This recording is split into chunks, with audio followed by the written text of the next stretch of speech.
Click subscribe to get daily Manchester United content from passionate Reds, only on All for United.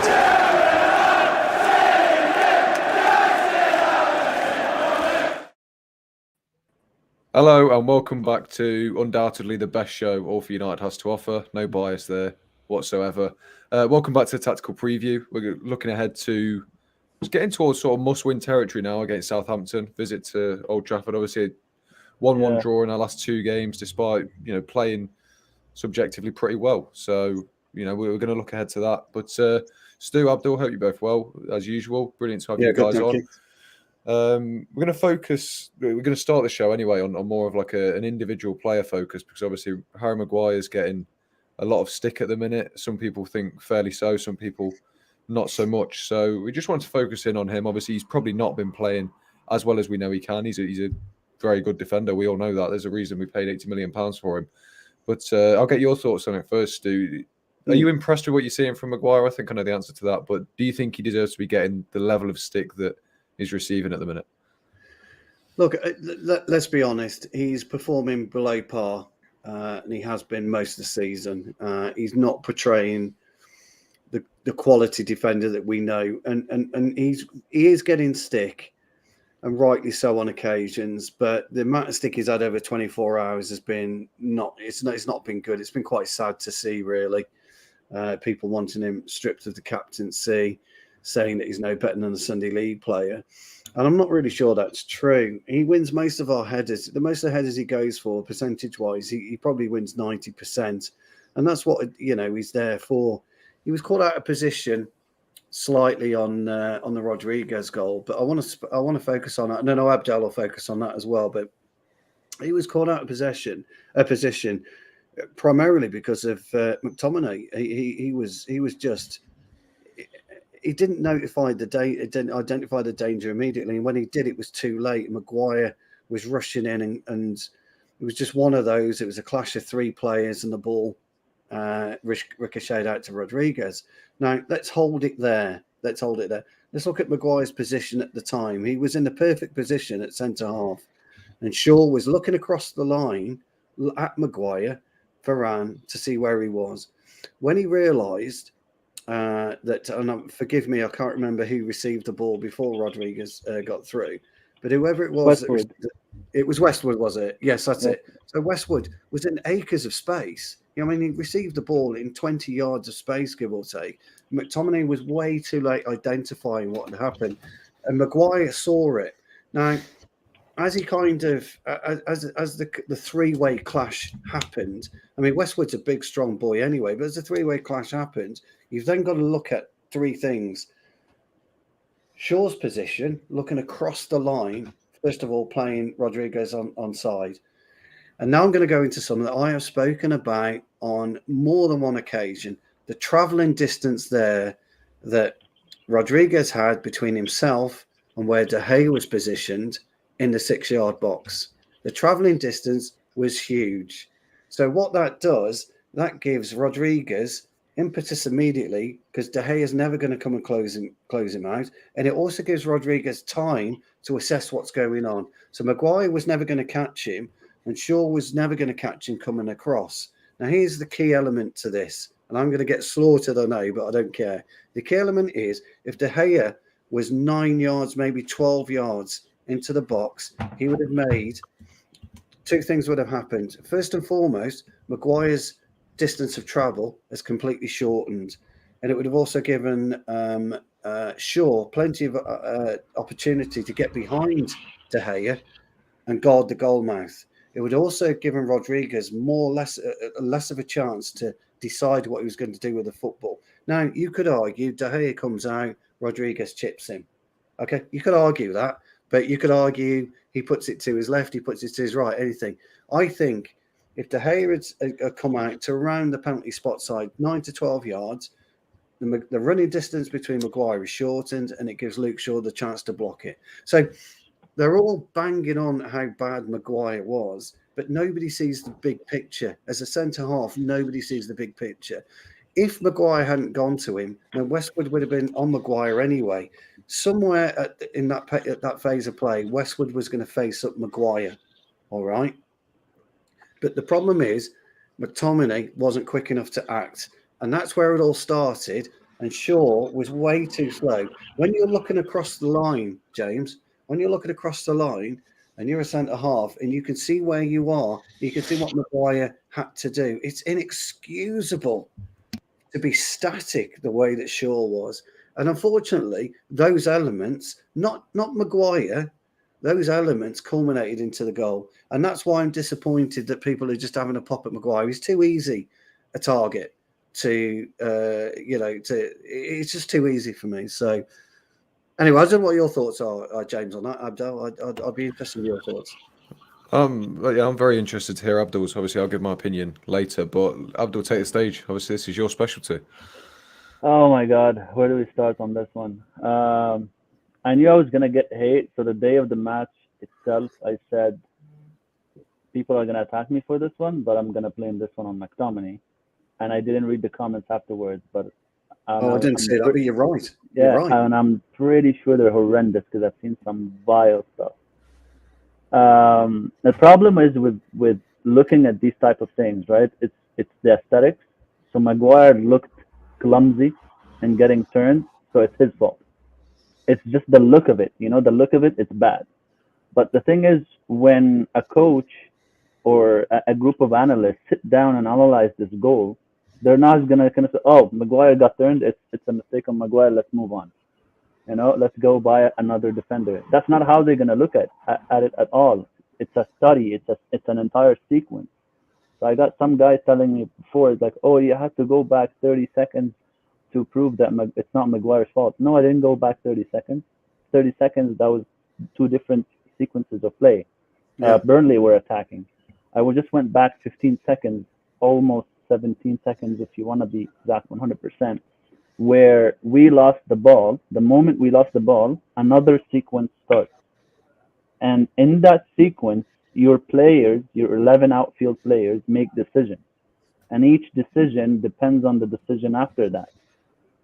So if every player on the way to the goal commits a mistake, then you can see the goal, right? Obviously, it depends on where the ball goes. So if the ball goes to the right-hand side, you're going to look at that section of the field where your players are. If the ball goes to the center, you look at that section of the field. If the ball goes to the left-hand side, you look at that section, right? So what happened is we executed a counter-attack very badly, right? Where Rashford and Bruno bumped each other instead of making space for each other, and Sancho didn't find the space that was there. He passed into it, and then Bruno and Rashford clashed. So we lost the ball there. Now a new sequence starts, which that sequence is Burnley has the ball, right? But now our shape is broken. It's completely broken because it was a counter attack. The back line didn't have time to move in yet, and our midfield is broken in half because POGBA is in one position and McTominay is in one position. So it looks like a 4-1-1-4, where Cavani, Rashford, Bruno, and Sancho are all in the penalty box, and you have two people in the middle of the entire field, and then another four at the back, right? So now what happens is Burnley win the ball. They want to attack themselves because it's their chance. There's a whole lot of space for them to run into. McTominay starts the errors by committing too early. Instead of waiting and delaying and seeing where the ball is going to be played and just hold off the players until you get back into your shape and your shape is not broken anymore. No, he dives in on Rodriguez, and Rodriguez anticipated that. He sits him on his ass and just twists and passes it on to another Westwood, I think, right? Then POGBA, all of a sudden, after Maguire sat on his ass, he's in a very weak position. He's in a 2v1. If he commits to this guy, he passes to that guy. If he commits to this guy, he passes to that guy. So POGBA doesn't engage any of them, which is the right thing to do, right? So he waits to see where Rodriguez is going to pass, and he passes to Westwood, and then POGBA runs with Westwood, and he doesn't engage him at all in all the run. right? That gives our team enough time for three of them to get back. McTominay got back, Bruno got back, and Sancho was on the way, right? Rashford did not bother to get back, and Cavani is the striker. He was like with Pop anyway, so he didn't bother getting back, right? So now, okay, first decision was wrong. Second decision by Pogba was right. Now what are you going to do, United players, from now on, right? McTominay being the deep midfielder, right, doesn't get back into his position. No, he maintains the same line as Pogba, right, leaving a huge space between him and his back line, right? Weghorst sees that space and is like, free gift, thank you. Moves into that space. Westwood can pick him out with an easy pass because the space between McTominay and Pogba is big, and between the back line and McTominay is big. Gives it to Westwood. Now, I want you to focus on this. During the point where Pogba stood up Westwood and Westwood played that ball, McTominay is not looking anywhere but the ball. No scanning whatsoever of who's behind him, who's beside him, who's just ball watching. Correct. Right? Until that ball leaves Westwood's legs, McTominay then follows the ball and then realizes that Westwood is behind him. Right? But by that time, because Maguire was marking him and there is no midfield, the midfield is way far up from the back line, he has to engage. That's as a center back, he has to engage he does. the forward if his midfield is not close to him. Now the third mistake McTominay commits is because he's ball watching, right? And he follows the ball, he's not following the play itself and to know where to fill in gaps.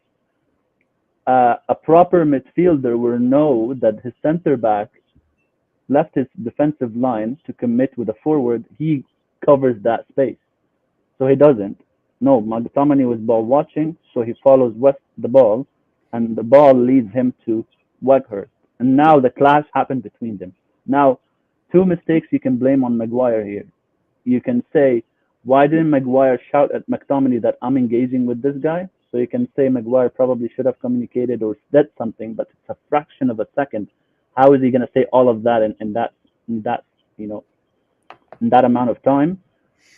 And the second thing is you can say that Maguire had to make sure to win that duel with Weghorst. Yeah, that's the key. Yeah. Has to make sure to win that duel, because him not winning that duel puts us in a very tough spot, right? Which is because he's in the center, he basically opens the door for Westwood to just run at the center. Now, if you look at the other side of the field, you see Shaw standing there in the middle. And I get why he stood there, but it's still the wrong decision. There's McNeil, and he's worried about him. But as a rule of thumb in football, 101, the basics you get taught in tactics, in coaching, and whatever, right? The most important area of the pitch is the center of the pitch, the part where it's in front of your goal. So you have your keeper, and then you have the center area in front of him. And then the further you get from the goal, the more you can expand, right? So that's why fans argue a lot about why is our back four so tucked in? Why are we defending so narrowly? Because basic rule of football, you have to protect the center. The closer you get to the goal, you have to tuck in more, right? The risk here is I'd rather give them the wide areas than give them the center of the pitch. No, that's exactly right. Right? Yeah, exactly that's the logic of that rule. You see, I can deflect balls coming from wide areas. Yeah. But I can't from the center if they have the center. Well, what you were talking about McTominay, that three-way clash you were just discussing there. You're absolutely right about McTominay. He's focused on the football rather than focused on the ball watching. Exactly. Rather than focused on the play. Because what I would have done if I was a central midfield and I was McTominay, I'd have been caught like that. I'd have run behind Maguire. I would have gone behind. That's what I was saying. Any midfielder worth his salt, deep midfielder, would know that when a center back leave his line to commit with a man, I need to fill the gap he leaves. That's what you cover. Yeah. Right. And if a midfielder doesn't fill the gap he leaves, the center back leaves, the back line needs to tuck in together. Exactly to right. Which protect none of the that center. happens. Which none of And that happens. both cases don't happen. So here, who are the two people that don't do that? Shaw and McTominay. Absolutely. So neither McTominay goes back to cover the center back area, and neither Shaw tucks in to cover the center area. So that's why these two are the culprits for the goal mainly, and then there's other people too, right? So Maguire mistake. He didn't win the duel. Sure, I completely 100% agree with that. He should have won it, He right? should. But that is a small mistake in the entire sequence, right? And then also, when you really review the sequence again and again, you notice another player who's been ball watching, Galop. Yeah, of course. He's been like, okay, the fullback from Burnley's side left Dalot alone. He was on closer to the halfway line than he was closer to our goal. So Dalot is free. Dalot sees Varane trying to cover the gap Maguire left when Westwood turned them, right, which is the correct thing for Varane. He needs to protect the center immediately. He leaves Rodriguez. He has to, right? Dalot, this is happening right beside you. But he was ball watching. He's seeing McTominay and Maguire getting turned, and he was busy doing that. And when you right? see Dalot, so he leaves Rodriguez. When you see Dalot after, well, not only was he ball watching, he was drifting as well because he just trotted back. He never made any attempt to cover. To him, it's like, well, he's gone already. There's no point in me trying to catch up. You know what I mean? Well, and all players do that. Once they gain a big head start at them, they don't bother running back, because it's what's done is done kind of thing. You know what I mean? It's lazy play though, isn't it? Lazy play. Yeah. So if you're gonna play him as a bigger culprits here, then it's gonna be McTominay because he started the chain of errors. 100%. Right, and then Shaw for not doing the basics of football by tucking in when your center is wide open. And then for Dalot for ball watching. And then you can, at the final end of the sequence, then you can look at De Gea and say, why the hell don't you just attack the player, make yourself big, right? And be brave for once. There's a goalkeeper expert on Twitter named John Harrison or something like that. He's a goalkeeper coach, actually. And he's like, De Gea has an issue with facing strikers, coming out to face them. Even his positioning, his body positioning, reflects a goalkeeper who's scared of clashing. Yeah, he's scared of contact. And he continues to struggle with one-on-one. That's why he relies mainly on his legs than on his body being wide and stretching his body to block the angle. So I'm like, you know what? I'm not an expert on the goalkeeper. Let me focus on the entire sequence. But there was a lot of mistakes before we reached, Maguire being the culprit of the goal. Yeah. And we're not absolving him completely. He did get turned. No. But it's a small mistake in an entire sequence. And that's how goals are analyzed anyway. They don't take one player and that's it. No, because there are several intervals in the sequence where you could have prevented the goal. Right? And the last chance you have is your goalkeeper. But what are the previous chances? So how much did every single player contribute until that goal happened? And that's how the goals are analyzed. They're not just analyzed by one guy getting turned. A player getting turned happen all the time to the best of players. Messi got turned a couple of times. Mbappe got turned. Ramos got turned. Maldini everybody gets turned. They take a decision in a rush of a moment, and the player who had the ball anticipated it and turned them. Yeah, absolutely. So it's not about getting turned. That does not make him a bad defender or a good defender for that matter. It doesn't make him anything. It's just something that happens to players. Yeah, fair enough. It's a difficult one, isn't it? Because obviously, like you said, a lot of fans. I mean, I was probably culpable of it myself. But you look at the incident in isolation, don't you? You look at that one turn from the guy that turned Maguire. That's instantly resulted in a goal. So your mind instantly goes, well, if that doesn't happen, a goal doesn't happen. But like you said, it goes so much further back, and it's hard to pin the entire result on that goal anyway, isn't it? When you create that level of chances, and I'm sure we'll talk about it soon. But Abdullah, I know we've got some sort of visualizations for what you want to talk about. Are any of those still relevant that you want to go into?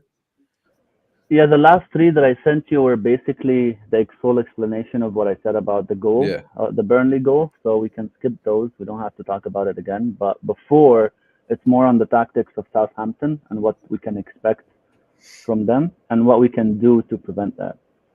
Well, yeah, I'll come back to that then. I'll make sure we save 15 minutes at the end. But another big thing I wanted to talk about, because it was actually raised an episode ago, and I thought it's something that he did very well, was Paul Pogba and his defensive output than anything. Obviously, he got the goal. He's Paul Pogba. He was skipping past players. He was playing passes left, right, and centre. But the stats that were coming out from his game was he was doing very well defensively. Now we know he has defensive ability. We know he suffers with his frame with that ability to recover. But his ball recovery alongside McTominay was very good yesterday. Stu, do you think? We've spoken. He probably is best out on that left, but do you think this performance has shown that Paul Pogba is capable of playing in that midfield, or do you think the fact that Burnley weren't trying to beat players, they weren't trying to pass it around in any sort of technical fashion, do you think that really played into the hands of Pogba in that sense? I think the interesting thing for Pogba is I'm not sure he himself knows where his best position is at Manchester United. I'm not talking about where he feels his best position is on the football pitch, but where he fits into the first 11 at Manchester United. And I did think he had a solid game, actually.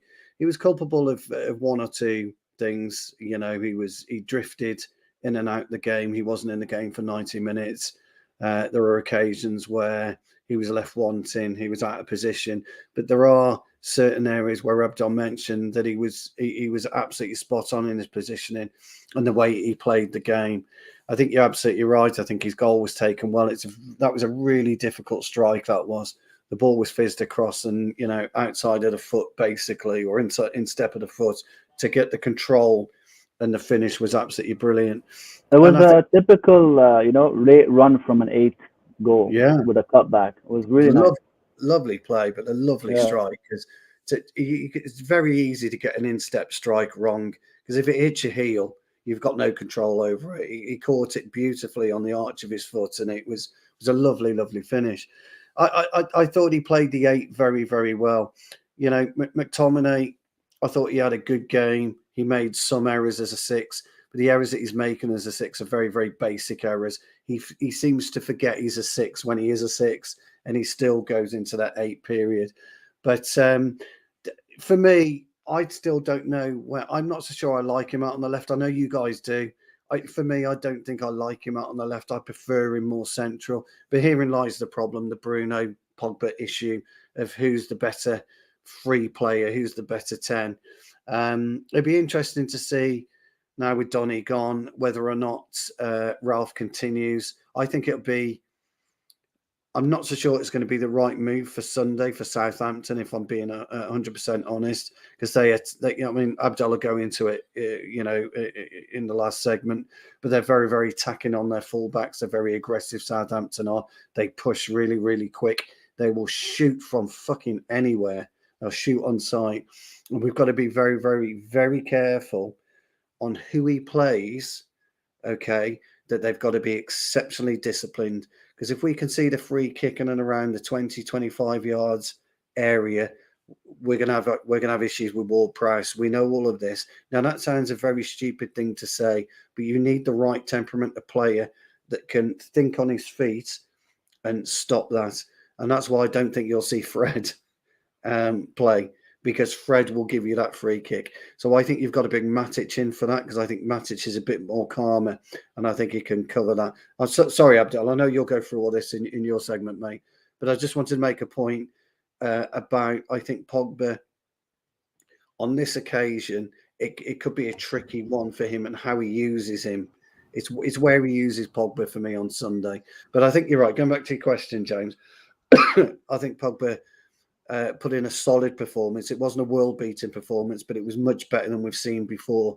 It was almost as if he got that aggression and frustration out of him for his injury layoff. And we don't need him to prove any kind of point.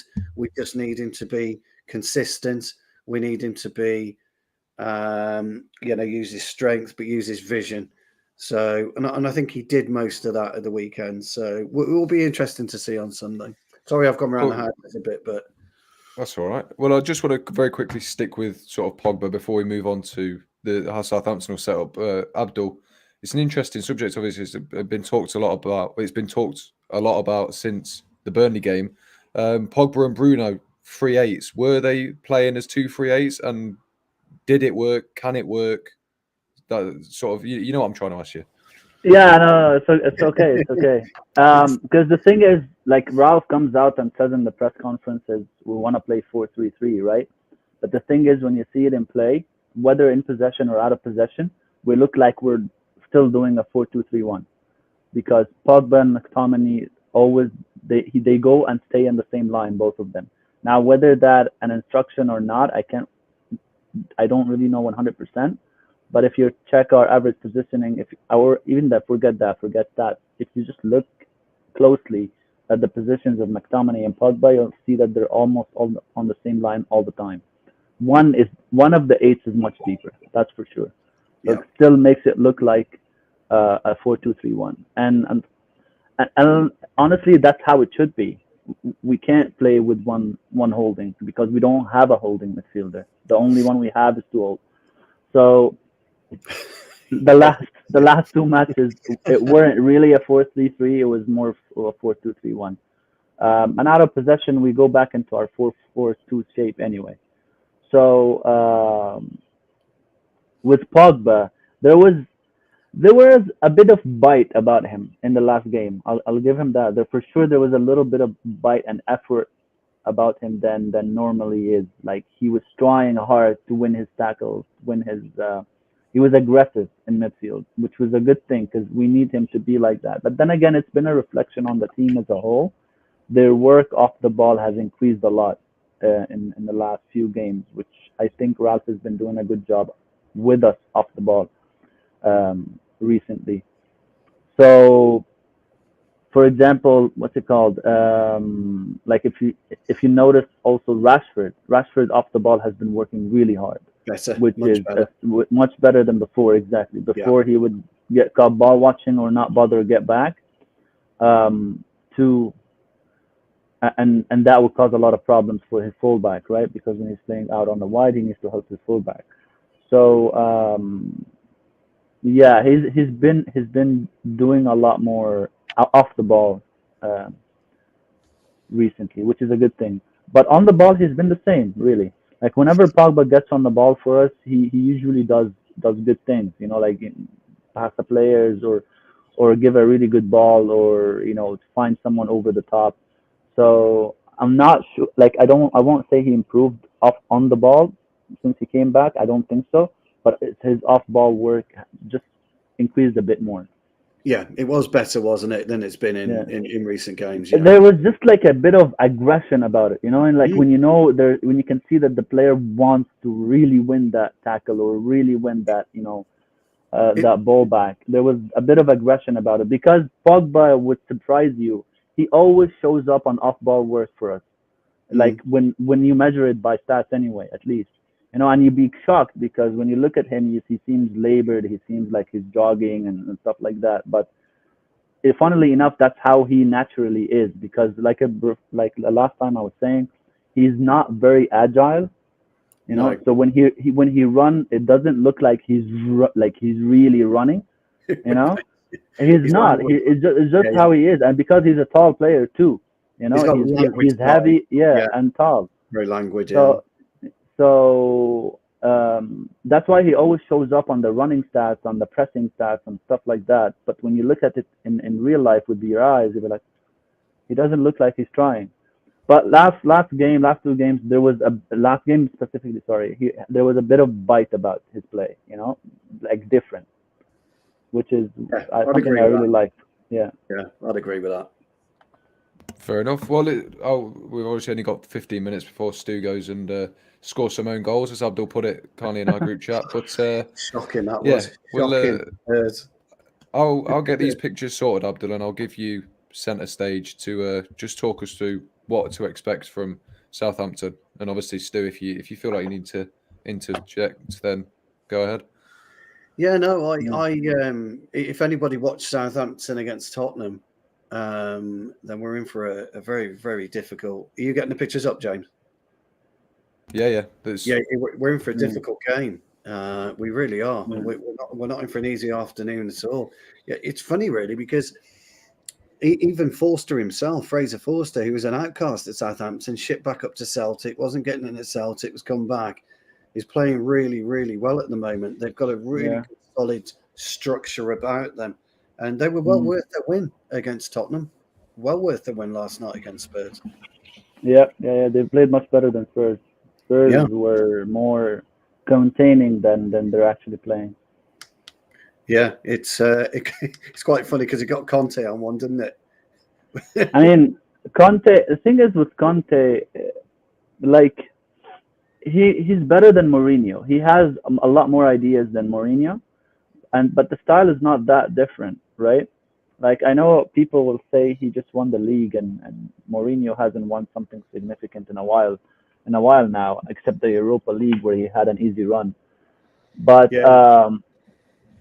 the thing is, with Conte, he really evolved the same way of playing, like that same old style, but he tinkers with it a lot more than Mourinho, you know, which makes him harder to predict. But for some reason, he's been doing it, like he's been much better in the league than he is in other cup competitions, which is odd. Like he finished last in their Champions League group with Inter. He got knocked out of every cup competition, but when it comes to the league, he's deadly for some reason. It's weird. Yeah. Oh, we can't hear you. I muted myself by accident. Yeah. Back to Southampton. What are we expecting, Abdul? Obviously, this first picture. Okay, so like this, what this first picture is saying is that one of the things that Southampton rely on is wide overloads. So they will try to cramp your entire team on one side and leave one free fallback to run into the space, or one midfielder to run into the space. So if you see the position of Walker Peters there, right, where he has this entire space to run into, with the he's a far back, right? And then I think, I'm not sure, I can't tell from the picture exactly who it is, but let's say it's Che Adams. He can simply just pass the ball there, and Walker Peters will run into it. I think there is another photo that shows that Walker Peters got the ball. Yeah, it's Che Adams, isn't it? At the spear of it. Yeah, there's another picture, James, the one after it, where actually Peters is receiving the ball after the overload was successful. No, a bit down. I think it's the last one. The last one for the. Yeah, there it is. One. Yeah. So basically, they cramped our entire team to one side to free the other side of the pitch, and free one of their fullback to run it and to receive the ball, right, in a place where there is no superiority for us, right, and we have to shift and to adjust completely fast, right, because now we're reacting to the ball, and they're more active than us. What Walker Peters here can do is take on that space. He'll be, maybe Stellas will catch up and he'll be on one-on-one, but he can cut it back because we're not in our set of possession yet. We're still disorganized. So that's the ideas that they try to do all the time, is, condense the field in one side, free a fullback or free a one midfielder, and switch the ball quickly, so that your shape gets disorganized completely and you don't have time to think properly. Basically, your shape gets disorganized, and then they can take advantage of that. So that's one of the ways they basically attack. I noticed that last night, actually, with Perro. They use Perro mainly. They mainly use the left-hand side. They used that on Tottenham yesterday. Tottenham wasn't even trying to control the wide areas, and Southampton were enjoying their time in the wide areas, specifically. What's his name? James Ward-Prowse as well. He was shifting into that area by exchanging with one of his wide midfielder, right? And leaving the wide area, and not only leaving that, leaving the wide area to James Ward-Prowse is completely dangerous because his deliveries, whatever it is very, very dangerous. Now, I was going to say, yeah, sorry, just a quick one. All I was going to say is on turnover, though, that gives us the opportunity to attack the wings because of where exactly. we push up quite highly. So from our point of view, this is a wonderful picture actually of how disorganized we can be in defense. And that's the point. They can do it to anyone. That's the point, right? You cramp players on one side and just make sure one sneaks from behind. But one thing to notice, we've got 1, 2, 3, 4 players. There's only one player, which I think is Lindelof, actually facing the play. All the other players are committing the cardinal sin of running towards the ball the way they're running, which you should never, ever do as a defender. Certainly as a centre-half, you should always be on the half turn so you're ready to face the play. There's only Lindelof, as you can see. Presumably that's Wan-Bissaka, Lindelof. Wan-Bissaka, Lindelof, Maguire, Telles. Yeah. Shaw was not playing that game. That's right. So there's only really Lindelof that's in prime position. Now, I can't remember this phase of play whether Telles got across, but it's really interesting that two things could happen here, as you quite rightly say. Walker-Peters can attack the box on the diagonal and flip the ball across. He did. He got a shot off of this. Oh, I thought he would. Or he could have done an even better option because I presume that's Ward-Prowse to his left. A quick Ward-Prowse is the player at the back a little bit. Is Armstrong he's to his the one left? behind. So I wonder who that is. That Armstrong. Armstrong. If that was Ward-Prowse, those two were reversed. If I was Walker-Peters, I'd have popped one off to Ward-Prowse and see what he could have done from. But it's really interesting how unbalanced we are and how we're not set as centre half. And that's a cardinal sin, that is. There's another picture, James, above it. Sorry, Abdul. I just want to make that point about. No. It's all good. Where they do the exact same thing again. See, they overload their own side of the pitch, right, with us, and then their fullback from the other side runs freely. Now, people will say, "Oh, why is Wan-Bissaka tucked in?" Go back to football basics. He has to tuck in because his fullback from down this side on the screen, so our left side, is pushed forward. So they have to tuck in to protect the center. That's basics. He has to do that. If Wan-Bissaka was just standing over there all alone on his fullback position, original position, that's dumb because he's leaving the entire center open, right? Because Lindelof has to switch and Maguire has to switch, right? If both of them switch and their own fullback is just away like this, then your shape is disorganized and then there is space in the fullback. So the point of overloads, because they have to take advantage of that rule in football that you have to protect the center, is that because we know they will tuck in, right, the other side will be weak because there won't be numbers there. There won't be players there. But every team in football has to do this, right? And the idea now here is, one, can you win the ball on your own side quickly before they can attempt a switch? Two, if they attempt a switch, can you get back into your shape fast? And that relies on your players. How much are they dedicated to get back to their shape? You know? So if Wan-Bissaka starts jogging because their fullback is a bit far away from him, then of course he's not going to make it, right? And this was one weakness with us last season, the switches at the beginning of the season, like where Leipzig as well in the Champions League took advantage of that. Last season when we played them in the Champions League, the last game of the group, they took advantage of the switches hard, but their execution is much better than people give them credit for because it was quick switches. Like we didn't have time to get back to our positions at all. So you can see the plan that Southampton has here, right? Overload one side or overload the other side and free one of the sides because they have to tuck in, and then attack from that area. But Man City does it, on the ground. They don't attempt high switches. It's just quick passes. Overload, quick pass, get to the other side quickly, attack the space, cut back. Yeah. I think it's worth noting in this picture that Wan-Bissaka's position is absolutely right. He's had to tuck in. But even if the ball was to go over his head, he's in the right position to be able to turn and cover the Exactly, and he offside. stopped it. He So stopped he's it. perfect there. He stopped that attack. He got back in time. One issue I would have is with Lindelof. I presume that's Lindelof in the middle. I can't quite see from In the middle, yeah. That's Lindelof. Now you do. This is going to sound strange. You obviously have to run back towards your goal, but he's not looking at the striker behind him. He's looking over to see where Maguire is, and Maguire's on his heels. And this is where people have had an issue with Maguire, and I can understand it because on this particular incident, he's quite static. Maguire should have been on his heels as well, not quite by the side of Lindelof, but alongside Lindelof. Yeah. The thing with Lindelof at the minute, by looking where he's looking, he's got no idea unless he's got a shout off Wan-Bissaka, I'm covering the striker. He's got no idea, and that's not good. I'll give him the credit that there's still time to switch. There is time. There is time. You know? But at this particular image, but he's moving while looking.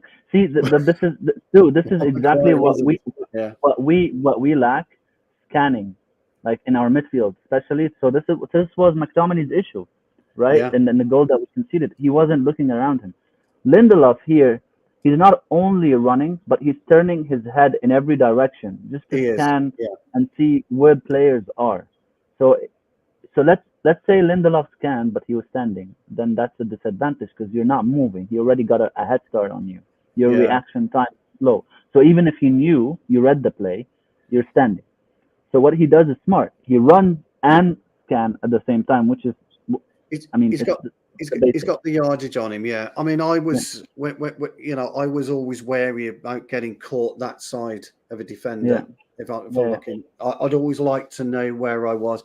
And obviously, this picture doesn't say he probably A would have had the shout from Wan-Bissaka, and B, he may well have, like you quite rightly say, he's probably scanning and turned his head. What he needs to do then is try and almost switch his body around, do a quick 360, so that he's slightly back on his heels. The concern is our friend Harry. That's the concern. Yeah, I caught him in a bad moment here. Yeah, So when I took that picture. I would be apoplectic if I was. That would be a very worrying sign. But I mean, the good thing in this sequence is that there's only one player that's running down that way and one player running down that way. That's so right. They're covered. You know. Great. But this is what I wanted to say about how they attack. Now they're pressing. There's another picture where I showed you the last one. So basically, we all know that Hassan Hout will try to play the 4-2-2-2, right? And what they do when pressing basically is they keep the two forwards narrow, right? And then the wide forwards, they just monitor where the midfielders of the opposition team are and try to shadow them or intercept the ball before it goes to them. And then they push their fullbacks as high as they possibly can. Yeah. So here, the idea behind Walcott and Adams here is one rushes off to the center back while the other covers the midfielder. And then one of Armstrong or Walker-Peters would attack the fullback. Right? Now every option, the center back or the fullback, is already covered. So they either have to hoof it, right?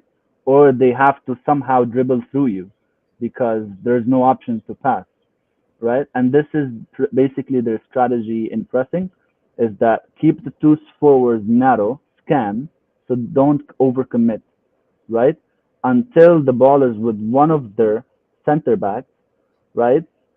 And then attack that center back that has the ball, and the other striker shadows the midfielder that he can possibly pass to, right? And the midfielders and the fullback, they will cover the opposition your fullback basically, and your other midfielder. So basically, this is what happens here.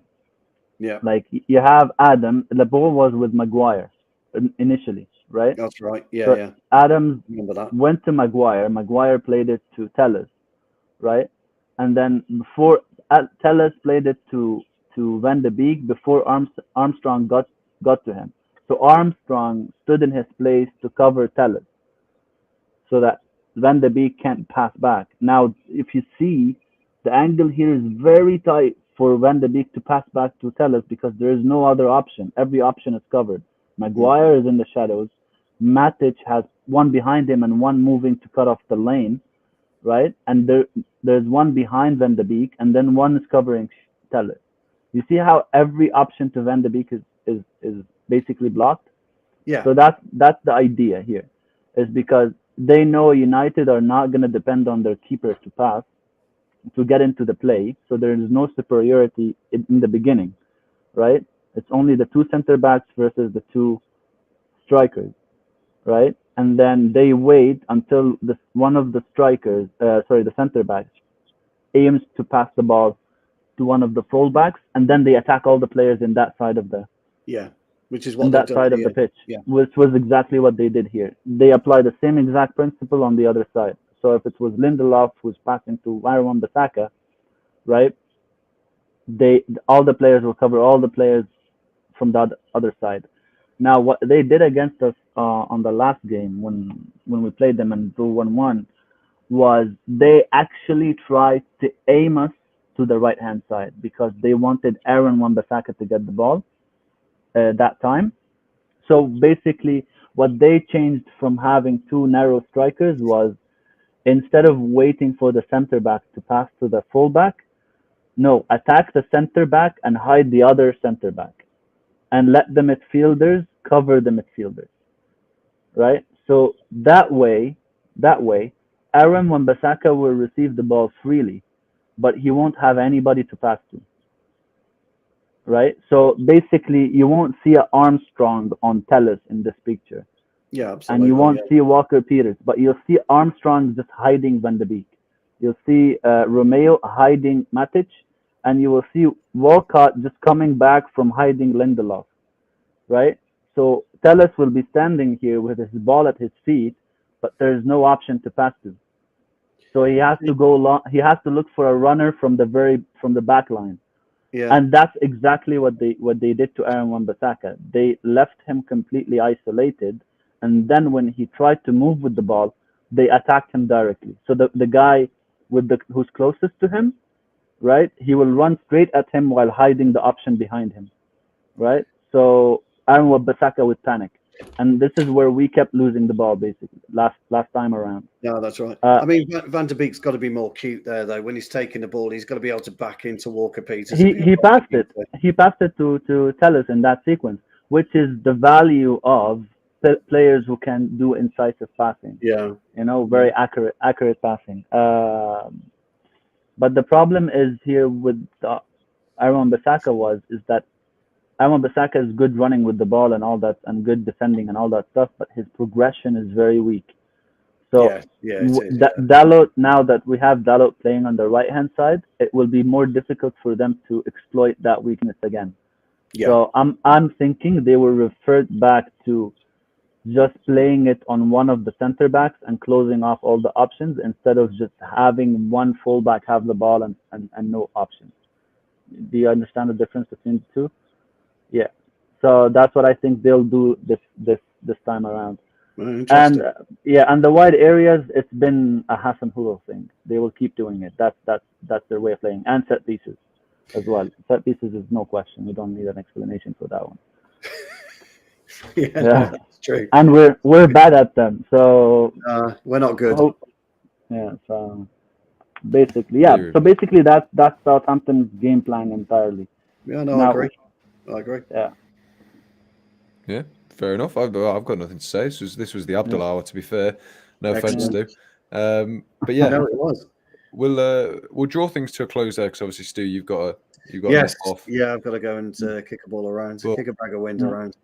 We'll do a consensus. Let us know in the comments if you enjoyed this sort of visualization of it. If you enjoyed us just letting Abdul freestyle like he does so well, let us know. It's definitely something we want to do more of. So if you guys like it, then we'll definitely do more of it. But Stu, Abdul, massive thank you for joining me as ever. Pleasure. Hope you've enjoyed it. Hope all the viewers have enjoyed it as well. Thank you for tuning in. Thank you for all your comments. Be sure to like and subscribe if you did enjoy. Stay tuned. As ever, we'll have coverage before and after the Southampton game. All that shebang. Stay tuned for that. best channel on YouTube, yada, yada, yada. Fill her in so I can find the outro. Well, there we go.